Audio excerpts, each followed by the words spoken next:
Detective Comics 1079 Ram V writing with Jason Sean Alexander on the art, and also and Liam Sharp. Yeah, I forgot to write down the other name.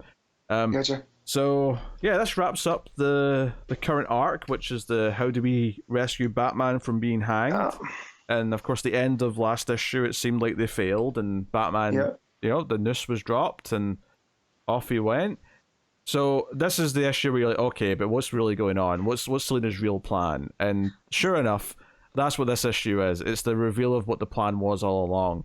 And you get this thing where, okay, they've won. Batman's hanging from the noose. The art's gorgeous here early on.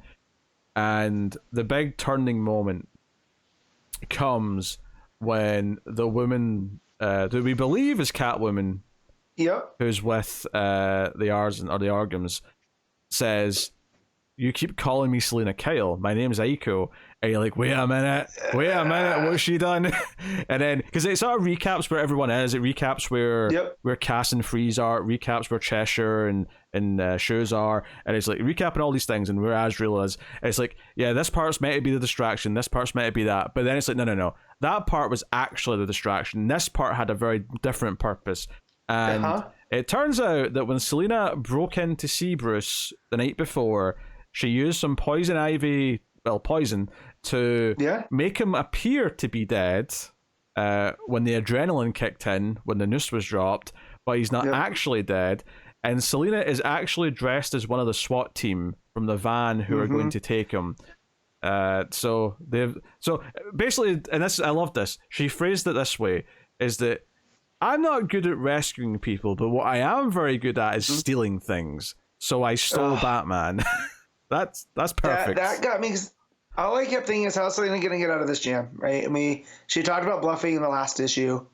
And so here she brings that back up, is that to make them buy the bluff, sometimes you got to take a hit, right? Basically pull them in to get them off balance.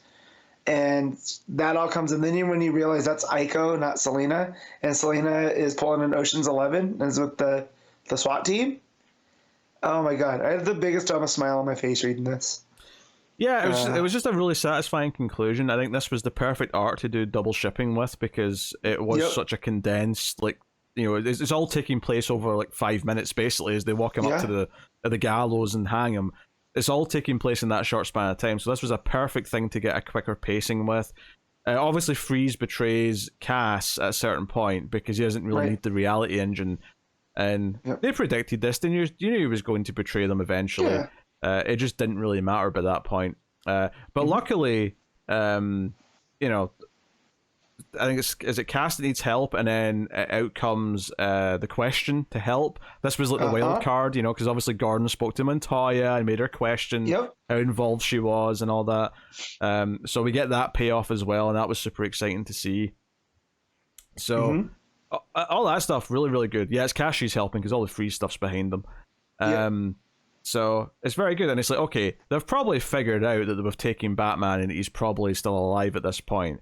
So they're going to be scouring the streets. So they're in hiding, and they go, I think it's actually the place in the Catwoman book when Ram V was writing, like their hideout at the railway yard. I think it's the same place. So that's a nice little bit of continuity. Check out. Yeah, and the issue... with shoes... Oh, go ahead. Yeah, I was going to say, the issue ends with Selina basically saying, yeah, like, we're kind of screwed if we stay in Gotham. I kind of need help. And the reveal is that she's already contacted Talia, because Talia's got a boat, and that can get Batman away, and maybe some more of them, depending on who goes. Yeah. But the idea that Selina went to Bruce's ex for help is a great little, like, oh, that's how much this meant to her. She went to Talia to team up, because that's how much it meant to save Batman. That sells everything so well. And then there's a final little tease in the last panel of the coin going up, and it's like, oh, Two-Face is about to be a factor again. And because he was such a big part of the first arc of this run, but he's he's been in the background since, because we've been focusing on other stuff. So it's just this little tease of like, no, he's coming back in next time. So look forward to that. But yeah, when you turn the page and it's Talia, and then you get reminded of the Orgums and the Al Ghuls and their entire, they're enmeshed with one another. It's just this feels more epic than it has. And I mean that not in like in the popular sense of the word epic. This feels like an old epic story at this point now. You know, that we're getting generations now involved of these two ancient families. So very, very exciting. And credit to the art here, because I did not notice an artist change when I was reading it. I'm sort of skimming through it to see if I can tell where the. You can, if you know what to look up for with Sharp, it's clear that it's Sharp, because Sharp's art's a little bit more ethereal and dreamlike. You know, the art's very good though. Alexander's. I really want to compliment that. There's a panel where it's so. Cheshire and Shoes with Grundy come smashing through the wall, and that's where they're going to like team up with Selina and get Batman to safety. There's a panel here where Selina's in a SWAT uniform, right, and she just got her helmet off, and I can still tell it's Selina. I want to compliment the art on that, because that's very good. You can tell that it's her in a different outfit.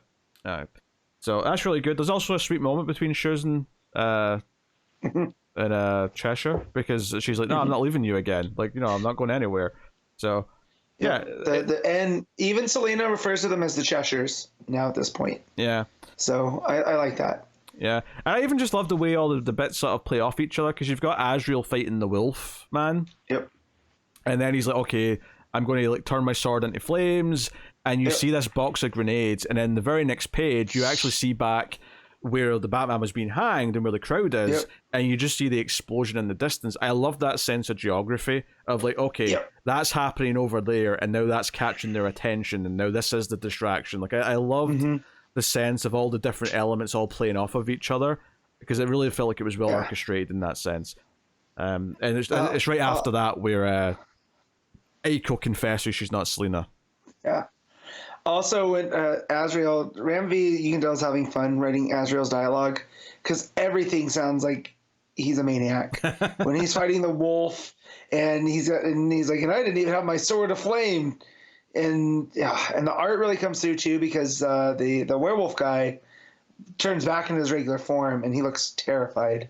You know, it's just like, you know, you guys got rid of Bruce's Batman, but you brought something even worse in, and that's Azrael. You know, this man's an unhinged religious maniac. So I do like how the different parts of Gotham are. It seems like Gotham is fighting back through the reality engine, you know, between Question and Azrael and Selina and Shoes. And these are all people that are part of the Gotham Underground at this point. Yeah. But yeah, it's real good stuff. And Gordon's with Selina right now, so I wonder if Gordon's going to interact with Talia. Is he going to be in the boat with Batman? Like, how deep is he going here in all this? So, very interesting to see how that plays out. So that was the main story, super satisfying. The backup is the story of, and I swear I'll learn these names of all the various organs at some point. It starts with a D, right? The mom? I don't know. I don't know. It's like Daria. I was gonna say Daria, but yeah. Yeah. But okay. Yeah. Does she not have like a cooler like villain name though as well? Maybe I'm. Yeah. She should be Madame Orgum, right? Like that's. Yeah.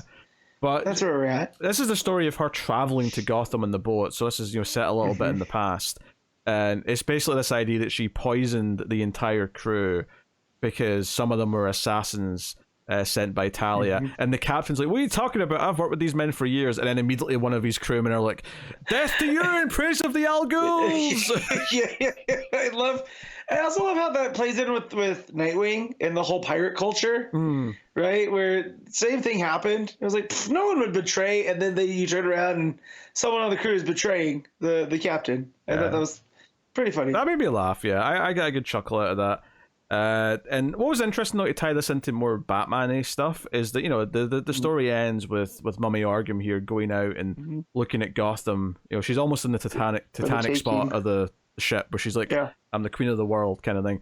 But there's one survivor, right? There's one person who wasn't poisoned, and he's terrified, and he comes out and starts being, please, you know, just how much is this going to hurt? Like, is this going to hurt when I die? And she's like, silly child, I have not poisoned you. And it sounds like, you know, she wants to do the Batman thing or the Freddy Krueger thing where she's like, people don't know how to fear the Orgums yet. So you're going to run off and you're going to tell people what's happened here. And they won't believe you completely, but there'll be enough fear in your eyes that they'll just have a moment of doubt. And in time, that fear of our existence is going to build, and we're going to like take back the city kind of thing. We're going to spread the sense of fear again.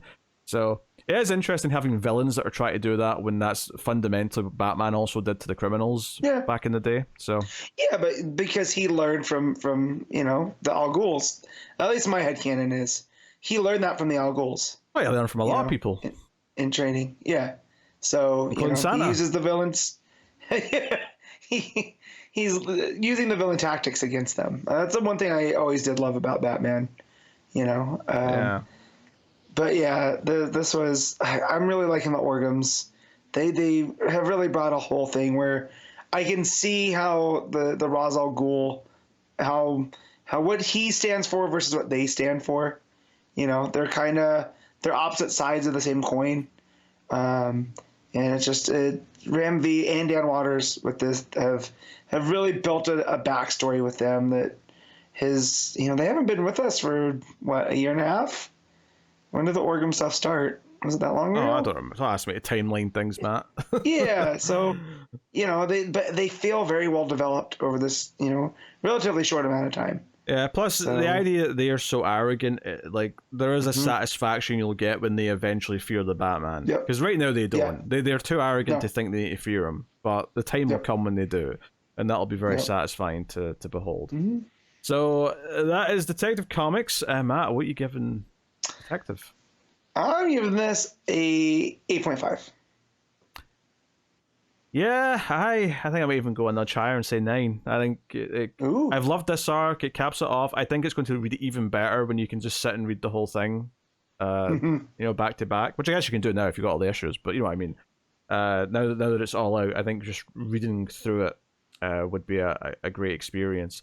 So I hope when they put this in the trade, they put all the backups afterwards. Like, don't put the backups in between. Just save them all for the end of the book. I think would be the wise choice. But it's got me super excited for the next part of the story and where we're going with the Orgums and all that. Plus, the backup was even solid as well.